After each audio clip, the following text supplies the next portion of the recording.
بسم اللہ الرحمن الرحیم۔ السلام علیکم۔ ایک مرتبہ حضرت سلیمان علیہ السلام نہر کے کنارے بیٹھے ہوئے تھے کہ ان کی نگاہ ایک چیونٹی پر پڑی جو گیہوں کا ایک دانہ لے کر نہر کی طرف جا رہی تھی۔ حضرت سلیمان علیہ السلام اس کو بہت غور سے دیکھنے لگے۔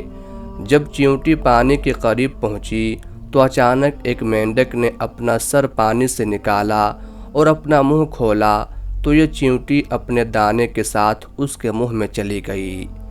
مینڈک پانی میں داخل ہو گیا اور پانی ہی میں بہت دیر تک رہا۔ حضرت سلیمان علیہ السلام اس کو بہت غور سے دیکھتے رہے۔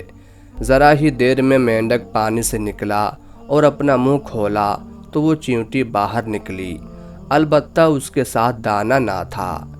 حضرت سلیمان علیہ السلام نے اس کو بلا کر معلوم کیا کہ ماجرا کیا تھا اور وہ کہاں گئی تھی۔ اس نے بتایا کہ اے اللہ کے نبی، آپ جو سمندر کی تہ میں ایک بڑا کھوکھلا پتھر دیکھ رہے ہیں، اس کے اندر بہت سے اندھے کیڑے مکوڑے ہیں۔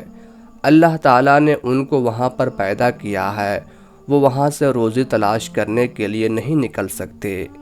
اللہ تعالیٰ نے مجھے اس کی روزی کا وکیل بنایا ہے، میں اس کی روزی کو اٹھا کر لے جاتی ہوں، اور اللہ نے اس مینڈک کو میرے لیے مسخر کیا ہے تاکہ وہ مجھے لے کر جائے۔ اس کے منہ میں ہونے کی وجہ سے پانی مجھے نقصان نہیں پہنچاتا، وہ اپنا منہ بند پتھر کے سوراخ کے سامنے کھول دیتا ہے، میں اس میں داخل ہو جاتی ہوں۔ جب میں اس کی روزی اس تک پہنچا کر پتھر کے سوراخ سے اس کے منہ تک آتی ہوں تو مینڈک مجھے منہ سے باہر نکال دیتا ہے۔ حضرت سلیمان علیہ السلام نے کہا، کیا تو نے ان کیڑوں کی کسی تسبیح کو سنا ہے؟ چیونٹی نے بتایا، ہاں، وہ سب کہتے ہیں، اے وہ ذات جو مجھے اس گہرے پانی کے اندر بھی نہیں بھولتا۔ اللہ تعالیٰ نے ایک مرتبہ حضرت سلیمان علیہ السلام پر وحی نازل فرمائی کہ سمندر کے کنارے جائیں اور قدرت الہیہ کا تماشا دیکھیں۔ حضرت سلیمان علیہ السلام اپنے مصاحبین کے ساتھ تشریف لے گئے، مگر انہیں کوئی ایسی شے نظر نہیں آئی۔ آپ نے ایک جن کو حکم دیا کہ سمندر میں غوطہ لگا کر اندر کی خبر لاؤ۔ جن نے غوطہ لگایا مگر کچھ نہ پایا اور واپس آ کر عرض کیا، اے اللہ کے نبی، میں نے غوطہ لگایا مگر سمندر کی تہ تک نہیں پہنچ سکا اور نہ کوئی قابل ذکر چیز دیکھی ہے۔ یہ سن کر حضرت سلیمان علیہ السلام نے اس سے بھی قوی جن کو غوطہ خوری کا حکم فرمایا۔ وہ اس سے 2 گنی مسافت تک سمندر کے اندر گیا، لیکن اسے بھی کوئی ایسی چیز نظر نہیں آئی جو قدرت الہی کا عجیب و غریب مظہر ہوتی۔ اب آپ نے اپنے وزیر آصف بن برقیہ کو سمندر میں اترنے کا حکم دیا۔ وہ سمندر کی تہ تک جا پہنچے۔ اس نے ایک عجوبہ چیز دیکھی جسے دیکھ کر وہ حیران پریشان ہو گئے۔ آصف بن برقیہ نے تھوڑی دیر بعد ایک سفید رنگ کا انتہائی نفیس کافوری قبہ لا کر حضرت سلیمان علیہ السلام کی خدمت میں پیش کر دیا، جس میں 4 دروازے تھے، ایک دروازہ موتی کا، دوسرا یاقوت کا، تیسرا ہیرے کا اور چوتھا زمرد کا۔ کمال قدرت یہ تھی کہ چاروں دروازے کھلے ہونے کے باوجود اندر سمندر کے پانی کا ایک قطرہ بھی نہیں داخل ہوا تھا، حالانکہ قبہ سمندر کی تہ میں تھا۔ حضرت سلیمان علیہ السلام نے ملاحظہ فرمایا کہ اس کے اندر ایک انتہائی خوبصورت نوجوان صاف ستھرے کپڑے پہنے ہوئے نماز میں مشغول تھا۔ حضرت سلیمان علیہ السلام قبہ کے اندر تشریف لے گئے۔ جب وہ نماز سے فارغ ہوا تو آپ نے اس سے سلام کر کے دریافت فرمایا کہ اس سمندر کی تہ میں تم کیسے پہنچ گئے؟ اس نے جواب دیا، اے اللہ کے نبی، میرے ماں باپ معذور تھے اور میری ماں نابینا تھی۔ میں نے ان دونوں کی 70 سال تک خدمت کی۔ میری ماں کا جب انتقال ہونے لگا تو اس نے دعا کی، اے اللہ، اپنی طاعت میں میرے فرزند کو عمر دراز عطا فرما۔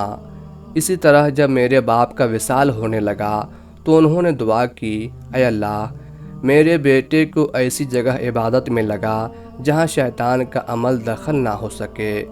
میں اپنے والد کو دفن کر کے جب اس ساحل پر آیا تو مجھے یہ قبہ نظر آیا۔ اس کی خوبصورتی کا مشاہدہ کرنے کے لیے میں اس کے اندر چلا گیا۔ اتنے میں ایک فرشتہ وارد ہوا اور اس نے قبہ کو سمندر کی تہ میں اتار دیا۔ حضرت سلیمان علیہ السلام نے اس سے دریافت کیا، تم کس زمانے میں یہاں آئے تھے؟ نوجوان نے جواب دیا، میں حضرت ابراہیم علیہ السلام کے زمانے سے یہاں ہوں۔ حضرت سلیمان علیہ السلام نے جان لیا کہ اسے 2000 سال ہو گئے ہیں، مگر وہ اب تک بالکل جوان ہے اور اس کا بال بھی سفید نہیں ہوا ہے۔ حضرت سلیمان علیہ السلام نے فرمایا، تم وہاں کھاتے کیا ہو؟ نوجوان نے عرض کیا، اے اللہ کے نبی، ایک سبز پرندہ روزانہ اپنی چونچ میں سر برابر کی ایک زرد چیز لے کر آتا ہے، میں اسے کھا لیتا ہوں اور اس میں دنیا کی تمام نعمتوں کا لطف ہوتا ہے۔ اس سے میری بھوک بھی مٹ جاتی ہے اور پیاس بھی رفع ہو جاتی ہے۔ اس کے علاوہ گرمی، سردی، نیند، سستی، غنودگی اور نامانوسی و وحشت، یہ تمام چیزیں مجھ سے دور رہتی ہیں۔ حضرت سلیمان علیہ السلام نے فرمایا، اب تم ہمارے ساتھ بیٹھنا چاہتے ہو یا تمہیں تمہاری جگہ پہنچا دیا جائے؟ نوجوان نے عرض کیا، حضور، مجھے میری ہی جگہ بھیجوا دیں تو مناسب رہے گا۔ اس طرح میں یکسوئی سے اپنے خالق حقیقی کی عبادت میں مشغول رہوں گا۔ ہو سکتا ہے میں قیامت تک اللہ کی عبادت کرتا رہوں۔ حضرت سلیمان علیہ السلام نے حضرت عاصم بن برقیہ کو حکم فرمایا تو انہوں نے قبہ اٹھا کر پھر سمندر کی تہ میں پہنچا دیا۔ اس کے بعد حضرت سلیمان علیہ السلام نے لوگوں کو مخاطب کر کے فرمایا، اللہ تم پر رحم کرے، دیکھو والدین کی دعا کتنی مقبول ہوتی ہے، لہٰذا ان کی نافرمانی سے بچو۔ اللہ تعالی ہم سب کو اپنے والدین کی خدمت کرنے کی توفیق عطا فرمائے، آمین یا رب العالمین۔